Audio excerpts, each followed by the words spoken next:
If we want to protect the places we love, we must vote. But first, let's start at the beginning. Here, here, here, and here. Our country claims to be built on a lot of things: ideals, law, truth. But the one thing that's perfect, what America's actually built on, is the land. This land, this land, this land, this land. For some of us, our ancestors have been here forever. Others arrived centuries ago. Others did not choose to come here at all. And others were simply our parents looking to give us new opportunities. But despite our different paths, we all converged here, on this land, not made for you or for me, but for everyone. You see, the land is our common ground. The mountains, the slopes, the forests, the crags, and the coasts. The places we play and the places we escape to. We cannot continue to allow our seasons to shrink, our rivers to be polluted, our skies to warm, and our forests to burn. So we must rally around the other thing that unites us, our right to vote. Because no matter who you are, if you love the land, you are a member of the outdoor state.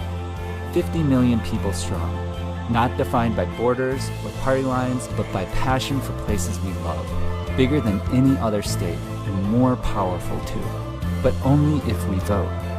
So let's stand for our common ground, whether our common ground looks like this, or this, or this.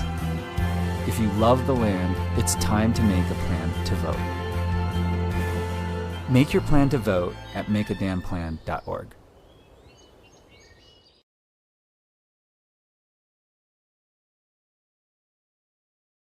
Everybody, I'm Graham Zimmerman. Thank you so much for joining us tonight for the kickoff of the Protect Our Winners, Send the State series. Tonight we've got a presentation that I'm very excited to introduce to you. And we've got presentations taking place for the next 2 weeks. I think we've got 9 presentations up until October 29th, so leading us right up to the election.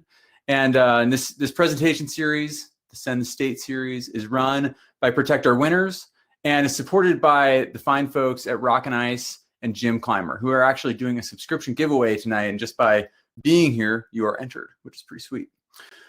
So tonight's presenter is a guy whose climbing needs no introduction.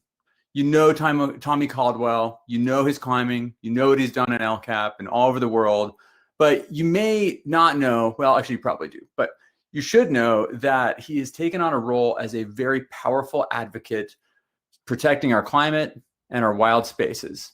And tonight we're going to hear him talk about his climbing in Nevada and beyond, and why that has driven him to focus on his advocacy work and why he is voting. So with that, I'm going to introduce Tommy Caldwell for tonight's presentation.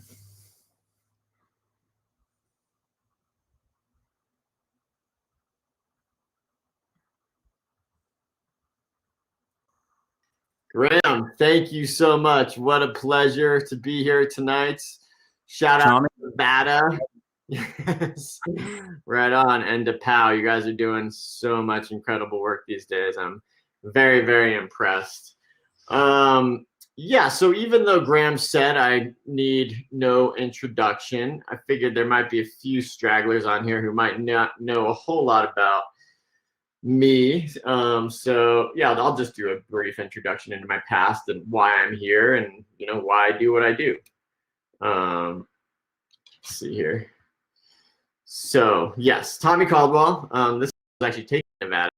I am a big wall climber, professional big wall climber, which there's not many of them out there, and more recently an environmental activist. I would say I'm still kind of stepping my toes in those waters and figuring out how to be super effective as an environmental activist. But right now is such an important time to figure out because of sort of this precipice that we're on in terms of climate change. And so I feel like I'm kind of a one-issue voter this election in a lot of ways, and voting the environment is what it's all about for me. And so I've been extra motivated.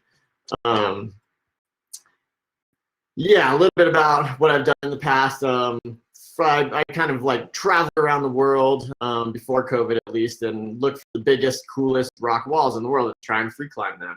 Been in a lot of films. You guys might have heard of the Dawn Wall, Free Solo. I made a little cameo appearance in Free Solo as the friend of Alex's who didn't want him to die. And I also wrote a book called The Push, and yeah, a few awards here and there. So, anyways, so this is me and my dad from a really young age. I was climbing. This is on one of my really early climbs. I was 3 years old in this photo. I'm actually wearing a Swami belt right there, and my dad was a mountain guide, and so he took us out on our public lands as much as possible, which was really like every weekend, several times during the week, and all summer long. Like, I think I've spent more time on our public land than I have like in my own house. Almost certainly have. I thrive. I love nature, and I've just always had this very, very intimate relationship with it, and that started from age 3, really. But it's brought me to some pretty amazing places. I never really thought that I could be a professional climber. It wasn't even really a thing when I was a little kid, but the industry grew, and it gave me this incredible opportunity to make a full-time life out of traveling on the world, going on expeditions, and going to these wild places. This photo is in 2014 or early 2015 on the Dawn Wall. In a lot of ways, this was sort of the apex of my climbing thus far, this route on El Capitan that I worked on for 7 years. In this photo, I'm about 2,000 feet off the ground. You can see my whole portal edge camp down there. We ended up spending 2 weeks on this route, trying to complete it in the end after 7 years of sort of practicing and preparing and rehearsing. And this climb was something I was just kind of doing because I loved the process, but it sort of catapulted me into this public life in this very unexpected way. I never aspired to be a public person, really, but news of this climb kind of went big. They decided to publish an article about it on the cover of the New York Times when my climbing partner Kevin and I were on it, and then it got so much traction that they continued to publish articles on the cover of the New York Times for 7 days in a row. And so I came off of that climb to a very different world, and with these opportunities to be a spokesperson in a lot of ways. And so I've been trying to figure out how to utilize that the best I can in a lot of ways. Got on to do a lot of climbs. This is Alex Honnold in this photo below me. Still on a lot on El Cap, and I've really made my life out of now not only just trying to climb hard routes, but also speaking out about the things that I deem important, which a lot of times is climate change. I've spent a lot of time in Nevada, actually. I had a conversation, I've had a debate actually going with Alex Honnold about the best states to climb in, and we're both kind of, we agree that California might be the best state for us to climb in, but second best, he is adamant that Nevada, like he even says that if he could only climb in one state for the rest of his life, it would be Nevada. And it's true, I go to Nevada basically every winter for several months, and it becomes my wintertime training ground. I go to Boulder. This is a wonderful boulder in Red Rocks. But also I go to climb on the big walls. This is a big wall route, like an 8-pitch route high in Red Rocks Canyon, and there's like the diversity of climbing in Red Rocks is unbelievable. You've got great sport climbing, great bouldering, and really good big walls, like some of the best.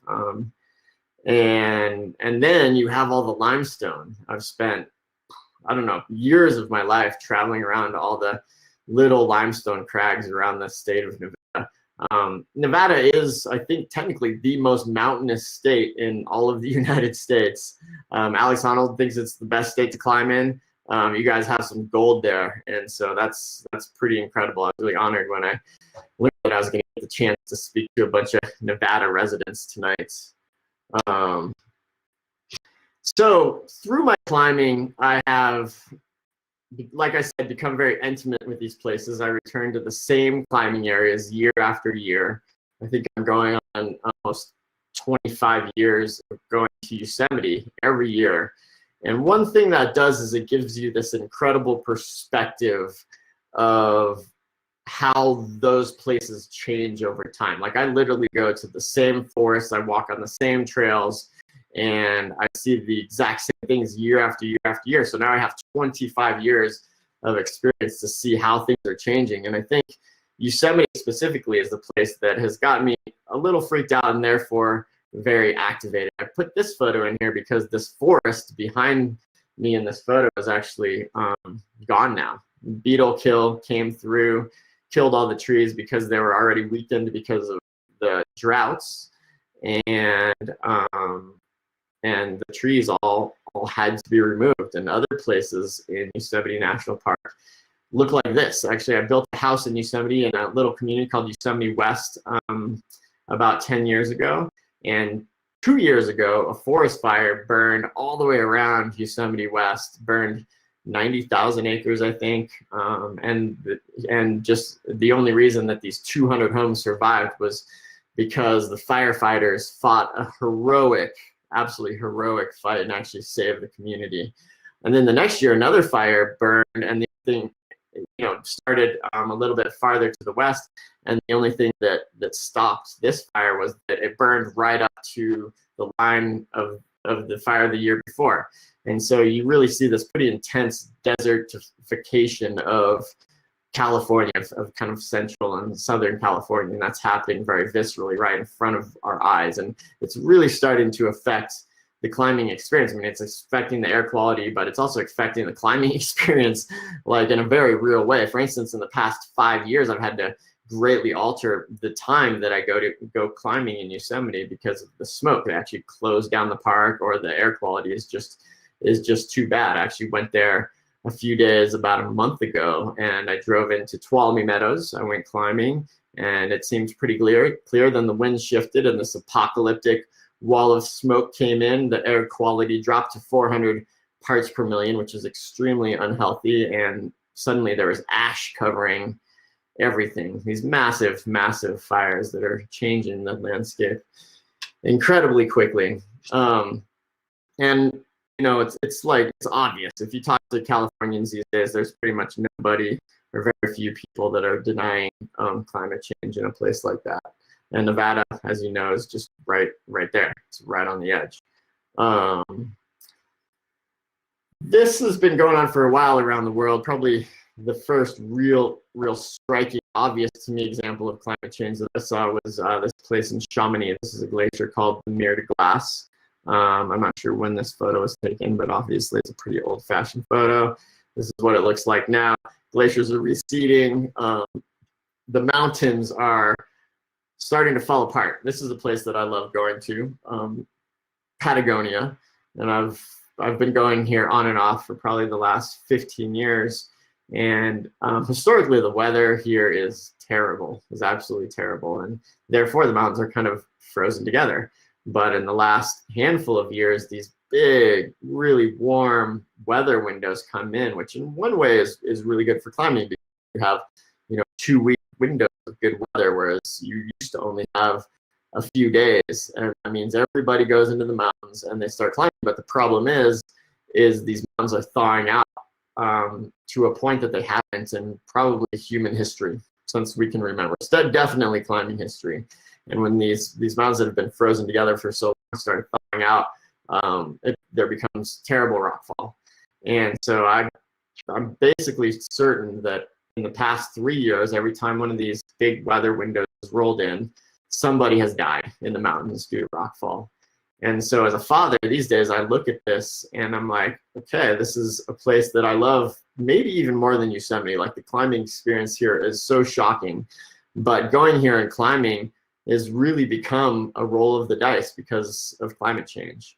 And as a father, is that okay for me to put myself in those risks? And basically I've decided it's not. I mean, this entire mountain range, my favorite climbing area in the world, has potentially been taken off the table as a climbing area for me, essentially because of climate change. And that's that's pretty real. I mean, it's affecting us in pretty major ways.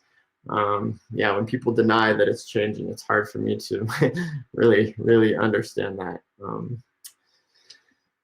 A little lesson. This slide right here was one that I actually first saw in a POW athlete training seminar, where they invited some climate scientists to come and kind of teach us about the science behind climate change. And for those of you that don't really know how it works, when we release carbon into the air, it really creates this blanket. It's almost like putting a down jacket on Earth in a lot of ways, but the sun can still get in. It just then gets reflected back to the Earth. And so the more carbon we have, the less that solar radiation can escape, and hence the Earth warms. And I've mostly talked about warming Earth, but this obviously just creates havoc. Like, some places in the Earth get much wetter, and even some places get more snow because they're wetter, and get these crazy cold spells, even because air that's typically in the Arctic has started to flow down in these really quick, erratic ways into places that are lower in the latitudes, and so you get these crazy swings. I think actually here in Estes Park just 2 weeks ago, and from 80 degrees to snowing, and it snowed a foot, and then it was 80 degrees again the next day. So that's pretty incredible to see that kind of stuff happen these days. So in a lot of ways, it's kind of doom and gloom, but there are things that we can do about it. But I don't know, it was probably about 4 or 5 months ago, POW came, where I started hearing about this idea of the outdoor state, where they quantified how many people are actually getting out and getting after it in the outdoors. And that was 50+ billion people. That is a huge number. And one thing that I've done a lot of in the past 4 years is going to DC and lobbying. And when you do this, you understand that lawmakers really like big numbers. They like to hear that you speak out for a lot of potential voters. And so when you can come to them and say there's 50 million people in the outdoor state, and these people care about protecting these places, that's a pretty powerful message. And yeah, who are those people that make up the outdoor state? I mean, it's skiers, snowboarders, runners, lots of human-powered recreation, but I believe it's also non-human powered recreation.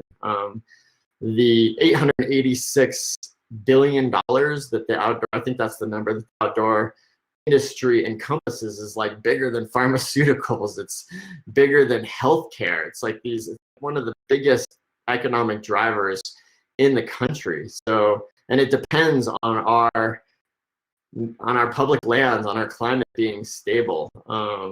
Yeah, if we can't go to Yosemite anymore because the air is not healthy enough to breathe, that's gonna make a big impact. And so, like me, I think we have started to mobilize these 50,000 people. We're figuring out ways to stand up for the places that we love, and for the climate that needs to stay relatively stable and where it is. And it's pretty exciting.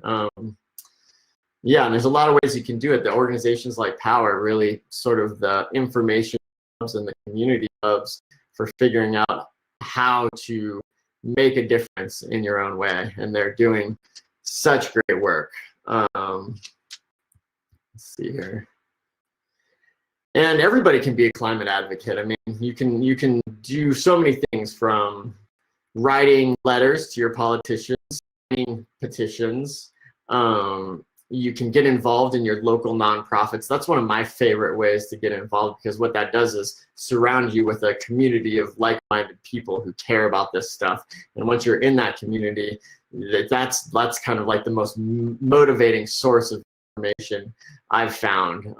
So join those nonprofits. There's a great tool that Patagonia has for that, that you can go on their website, and it's called ActionWorks, and just type in your zip code and you can find all the local environmental nonprofits in your area. And then really the most sort of the lowest hanging fruit and the most impactful way to make a difference right now is, of course, to get out and vote. I've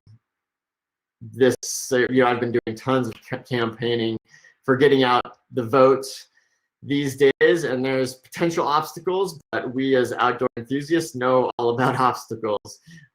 We can get out there, make our plan, mail in our ballots, get to the polls, rally our communities to get to the polls. I mean, one thing that we're missing out on this year is a lot of the last minute voting mobilization is really door knockers and people, going to communities and actually loading up buses and driving them to the polls. We can't do that this year. So I'm encouraging people to throw Zoom parties after voting, to call your parents and your neighbors and make sure they've voted, to definitely get your pod to the polls. I like this idea of tripling your vote. Yes, it's great for you to get to the polls and vote, but if you can talk to 3 people and get them to vote, that's really what's going to make an impact. And really, the outdoor state is largely encompasses the demographic of people that historically have kind of a dismal turnout to the polls. I mean, younger eligible voters really don't show up to the polls that much. And so if we can change that, we will make climate a top issue for the elections this year. And it's going to change. And I believe it's working. I mean, everybody that I know, and mostly I know climbers and outdoor enthusiasts, everybody is speaking out about voting and really, really passionate about voting. So I, for one, is feeling very, very hopeful. Yeah, so that's what I got for you. I think I'm going to turn it back over to you, Graham, for the end of this. And I think we're going to take some questions. At some point. Yeah. So, Tommy, this is so inspirational to hear your stories about the climbing you've done, both in Nevada and outside of Nevada, and how that is translated into your climate work. I just love this stuff, and I really appreciate it. And I think it's something that I think is worth bringing up with this community is that Tommy, your climbing is truly exceptional. But I think that all of our stories around our relationship with space can really demonstrate why climate matters to us. And we can use those as tools. And anybody here listening, I mean, it's very easy to see, Tommy, how like your story can translate into seeing climate change. But that's true for all of us, whether you're into bouldering or skiing or ice climbing. We all see these changes in these spaces that we love.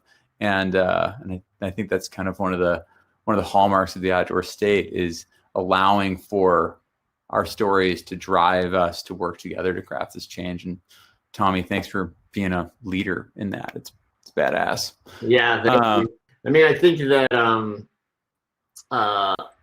it's really I'm really into kind of like grassroots efforts, and so everybody can do it. Can kind of start a grassroots effort in their own little community. So. It takes everyone. Yeah, like you said, call 3 people, call 5 people, get them to vote, get them to show up. Yeah. Yeah. All right, so I'm going to plug Rock and Ice and Gym Climber real quick. These guys are helping support this series, which is really cool. And so they're here. Support your publications, and you're also in a drawing to win a couple of subscriptions, which is sweet. And we're gonna do a Q&A now. So if you have any questions that have come up during Tommy's talk, please feel free to send them over into the chat on the right. And I wanted to start with one from Zoe, and she's asking, how does having kids affect your concerns around climate change? Yeah, I love this question because I think once you have kids, you start to think of sort of like the future of the world in terms of not only what you're going to experience, but what your kids are going to experience. And as long as you're going there, you think of what your kids are going to experience.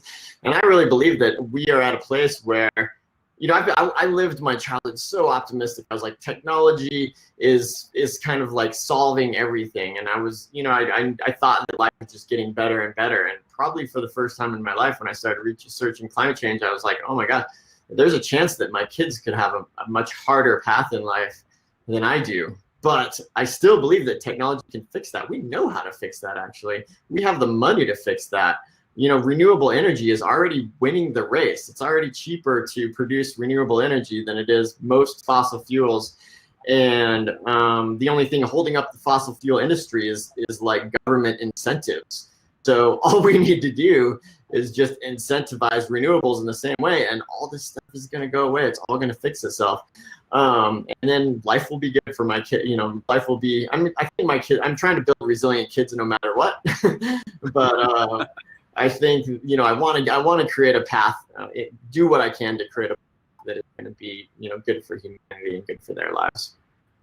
That's awesome. I just love that. And I think that, so you bring up something really interesting, which is the idea that we fix this problem through policy and incentivization. And I think that we both recognize, and I think many of us do, that voting is how we do this. And I guess that to me translates to, with the right political incentivization and policy, we can go climbing, we can do these things that we love that currently take, a lot of carbon. But if we vote in the right way and we create the correct actionables, that hypothetically we could go climbing, do all stuff we love, and have it be carbon neutral or carbon efficient, which would be a pretty cool vision. I feel like you would like that as well.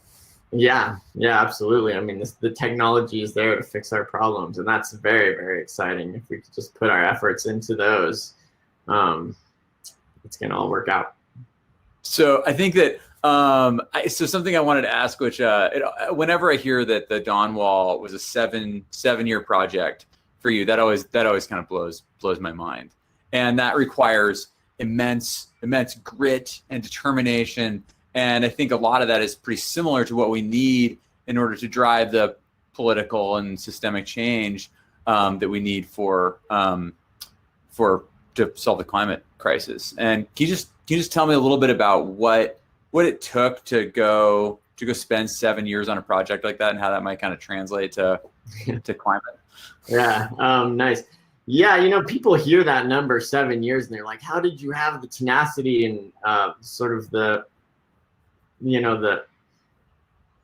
follow through to keep coming back to this thing 7 years? And really the answer is it wasn't that hard. Like, I became addicted to that process. Like, I love having these big goals that seem very unlikely, but it needs to kind of seem unlikely to push you hard enough to continue to motivate, to make the discoveries and make those little breakthroughs. And I became so addicted to that process of discovery that I kind of couldn't imagine a life not going back to the Dawn Wall. I mean, I actually did on several occasions give up, and then I would miss it so dearly that I would go back and get into it more. And I think climate change, kind of has followed a similar path. Like, when I first read The Uninhabitable Earth, and I'm just like thinking to myself, like, oh dear, fixing this problem seems so unlikely, and it seems so daunting, but there is a little chance that we might be able to do it. But just like on the Dawn Wall, my path through climate change is revealing answers, and I'm becoming more and more optimistic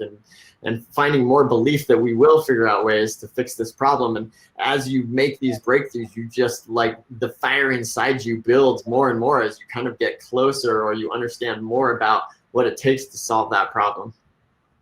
Cool. So you're saying that we should invest ourselves in this problem, and that's how we can drive the determination in order to fix it. Yeah, and let yourself become addicted to that process of discovery. I love that. I absolutely love that. And so we have this thing coming up, which is a big part of that process, the election, which is amazingly only like 3 weeks away. Yeah. And so I think we were talking about this before we got on in Nevada. I think it's Saturday is the last day to register to vote online. You can register in person. But as we know, there are all sorts of issues of voting this year. So we're really pushing the idea that you need to make a plan to vote. So Tommy, what is your plan? So I got my ballot in the mail today, actually, in Colorado. And so tonight I'm filling it out and I'm dropping it off at my local drop-off spot tomorrow morning. So I'm voting early and I'm getting it straight in the ballot box. And yeah, I'm pretty lucky to live in a state where they make voting really, really easy. They actually send ballots automatically to every registered voter. And I think there was all these potential obstacles. There are definitely potential obstacles towards voting this year. Like, we're worried that there weren't going to be volunteers at the polling places, but and this is still an issue. Like, if you're interested, I actually called my local polling place 2 days ago, and I said, what's the volunteer situation looking like? And they're like, oh man, we got tons of volunteers, because people have been so worried about this problem. They've been figuring out ways to fix it. But I think that people should go to, if you do end up going to the polls, like say maybe you're going to mail in your ballot, but maybe you want to bring your parents to the polls or something like that. I think you should go prepared in case you have to be there for several hours. Maybe bring some snacks, a sleeping bag. Who knows what's going to happen. You need to figure out ways to get your ballot in and counted no matter what. And if you do mail in your ballot, it's also good to verify that it got counted. And I think Make a Damn Plan has some resources how to do that. Yeah, well, I think it's the last question I have for you, and I think that we're gonna sign off here and send folks over to Make a Damn Plan. How's that sound? Right on.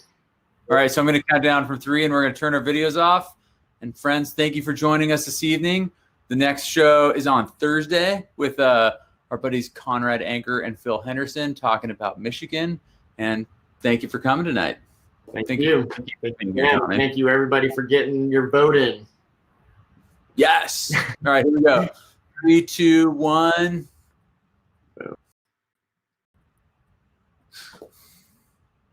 Start to understand amplifying our voices, and out to vote is the only thing that we can do fast enough to kind of solve these major issues.